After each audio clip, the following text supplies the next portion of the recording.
Queridos amigos, sejam bem-vindos a mais um vídeo no canal Poptopia. Eu sou o Daniel e no vídeo de hoje nós vamos conhecer como ficou a edição X-Men Gênese Mutante, a nova versão da história de renascimento da franquia dos X-Men nos anos 90, agora pela coleção Marvel Essenciais da Panini. Mais detalhes depois da vinheta.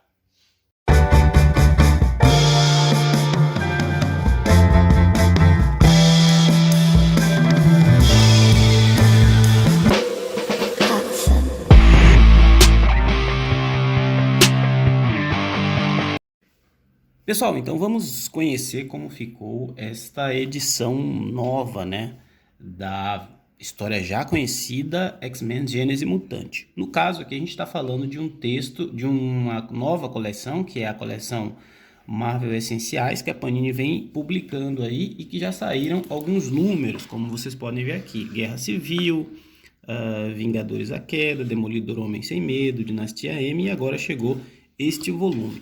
Este é um volume especial porque ele muda alguns elementos da edição, não vou dizer original, mas da primeira versão que foi publicada aqui no Brasil. E já eu comento. Trata-se o quê? De uma HQ em capa dura, né, com 200 páginas e custando dos R$ 74.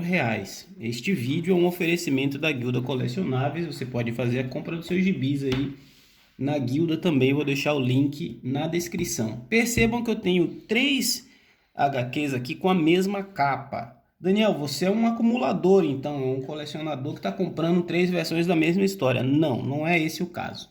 O que nós temos aqui, na verdade, é que a capa clássica do Jim Lee dos X-Men por Jim Lee foi utilizada em 3 momentos diferentes. Essa edição, ela reúne essa edição nova de Gênese Mutante reúne as edições X-Men 1 a 7, que foi elaborada pela equipe Chris Claremont, Jim Lee e John Byrne. Aqui também, só que essa foi uma minissérie publicada pela Abril em 3 partes, que hoje é muito difícil de ser encontrada. Na época, essa edição teve aquela capa especial que transformava-se em um pôster, né? Essa capa.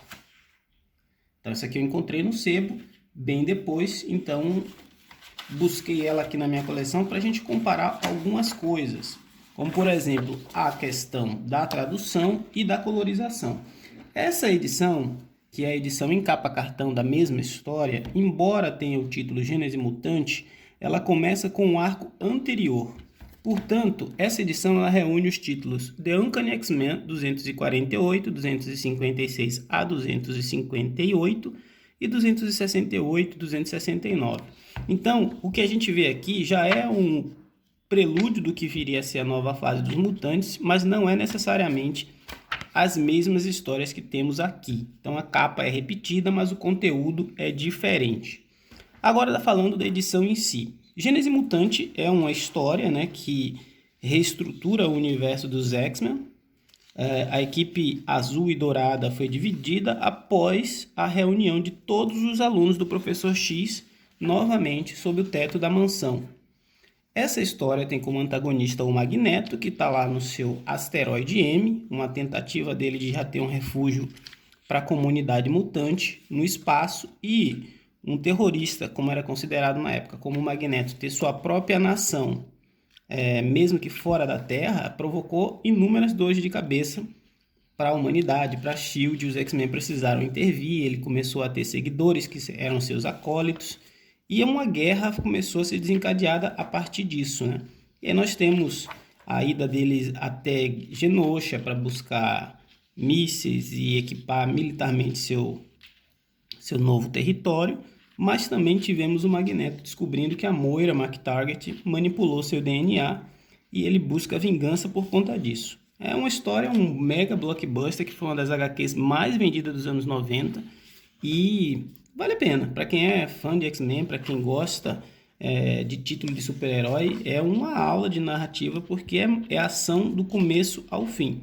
O Wolverine, a Vampira, o Fera, todos os personagens que eram destaque do desenho animado dos anos 90 aparecem aqui com muito protagonismo, né? E depois o Professor X divide as equipes em azul e dourada. A azul liderada pelo Ciclope e a dourada liderada pela Tempestade.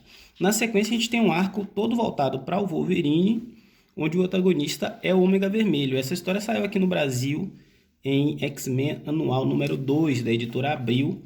Mas eu queria comentar com vocês algumas mudanças e adaptações que essa história sofreu. Como assim, Daniel? Trata-se de uma história que passou não só por uma recolorização, ou seja, mudaram-se as cores. Vocês podem perceber aqui, ó, a edição da Abril, que foi baseada lá na edição de 1991 da Marvel, com a edição agora de 2021, né, que é baseado na edição mais recente, onde foi passado por um processo de mudança de cores. Mas também nós tivemos algumas mudanças na tradução, né? A tradução aqui é do Mário Luiz Barroso e aqui é do estúdio Arte Comics. Então, por exemplo, o Magneto nessa fala, ele termina dizendo: mas me recuso a aceitar que tragam violência à minha porta. Na tradução da Abril, que me parece aqui nesse caso um pouco mais eloquente: mas não vou permitir que estendam sua paixão pela violência até os arredores da minha residência. Então, as falas do Magneto, elas se pressupõem como falas mais pomposas, mais elaboradas, que eu acho digno de um cara que se acha o salvador dos mutantes, né? Aqui a gente tem uma outra comparação, não só de cores, mas com algumas mudanças nos balões também. Claro que são detalhes, né? Por exemplo, uma escola para pessoas muito especiais. Aqui uma escola muito especial para pessoas muito especiais. Então, cada tradutor tentou encontrar formas de melhor adaptar o texto em inglês. No entanto, a tradução de 2021 ela é muito mais atualizada, né? Então tem momento aqui que eu vi o Fera comentar algo como bundão, que lá atrás não tinha na versão anterior da Abril, né? Então a gente tem aí algumas escolhas editoriais que foram deveras, assim, não vou dizer questionáveis, mas no mínimo é de se pensar qual que você prefere. Eu ainda acho que tem acertos e erros dos dois lados. Tem um monte dele. Então aqui tem um trecho que tem, ó: eu avisei, a verdade é que seus mecanismos são bem protegidos, mas eu sou o mestre do magnetismo, absorvo meu poder da própria Terra. E aí na versão da Abril a gente tem: eu alertei vocês, seus mecanismos estão muito bem ocultos, isso é verdade, mas eu sou o mestre do magnetismo, eu domino as forças primevas da Terra. Então a fala do Magneto, aí aqui a gente já consegue perceber também que na versão 2.0 é como se tivessem apagado um pouco as luzes, né? O tom da arte já é mais sombrio, o filtro de brilho parece que foi arrancado fora, e você pode perceber que o escuro, as sombras, elas prevalecem para uma história que é uma história dos anos 90, a diversão, o clima de heroísmo deveria ser, na verdade, o cerne da história, né? Então fica aí, para efeito de comparação, né, algumas mudanças que tivemos. Eu confesso para vocês que essa adaptação nova, ela tem os acertos, como eu já comentei, mas a tradução eu ainda prefiro talvez a da Abril. E a diagramação, eu gosto dessa nova cara que a história teve. Parece que valoriza mais a arte do Jim Lee, mas ela é uma arte um pouco mais suja, mais escura, esse tom de vermelho aparece mais presente. Então fica aí o comparativo para quem não conhecia aí as duas versões dessa história, né? Falando do arco em si, como eu já disse, é um arco muito interessante, cheio de elementos de ação, cheio de elementos de aventura. O Ômega Vermelho, que era um dos principais antagonistas do Wolverine, apareceu nesse arco aqui como uma grande ameaça. Não bastasse o Ômega Vermelho, a gente tem a participação do Dente de Sabre, do Maverick. Era um grande plot dos anos 90, o passado do Logan. Então sempre que a Marvel podia inserir novos elementos, ela explorava isso. E a edição termina com essa história. No final a gente tem aqui alguns extras, né, que são as capas pin-ups dos anos 90, principalmente uma galeria produzida pelo Jim Lee. Essa grande capa, que na verdade aqui na edição da Abril, ela é um grande pôster, como vocês podem ver. Ela foi simplesmente miniaturizada aqui, feito uma miniatura dela para a gente ter, mas ela não tá inteira no gibi. Poderia ter vindo, né, dona Panini? Fazer aí uma gracinha para os fãs aí.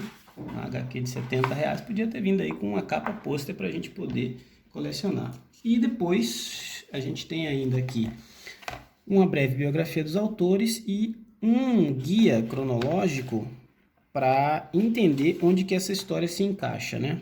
Tem aqui mais um pouco da descrição dos X-Men e aí tem esse guia cronológico para entender onde a história se encaixa, que é exatamente depois dos eventos mostrados nesse volume 1 e também durante alguns pedaços aqui os eventos mostrados na saga da Ilha Muir, que foi publicada aqui por várias editoras, né? Formatinho, um formato americano. Eu tenho nesse encadernado aqui do Professor X, que saiu pela Salvat, e tem um pedaço, porque essa história foi bem fragmentada, que saiu também nos maiores clássicos dos X-Men, do Jim Lee, lá de 2003, quando a Panini começou aqui no Brasil. Então eles elaboraram esse breve guia, que depois dessa saga aqui, Gênese Mutante 2.0, a gente já pula para os eventos que apareceram na Canção do Carrasco, recentemente ganhou encadernado pela Panini. Na sequência a gente vem para Atrações Fatais, que também tem encadernado, e depois a gente tem o Massacre.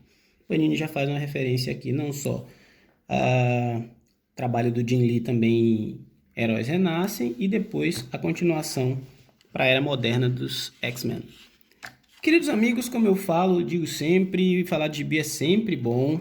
Esse foi um review rápido e rasteiro para a gente conhecer um pouquinho de como está essa nova versão de Gênese Mutante. Agora é sua vez, comenta aí, fala se você curtiu, se você gostou, se você prefere a versão antiga ou a nova. Forte abraço e até a próxima!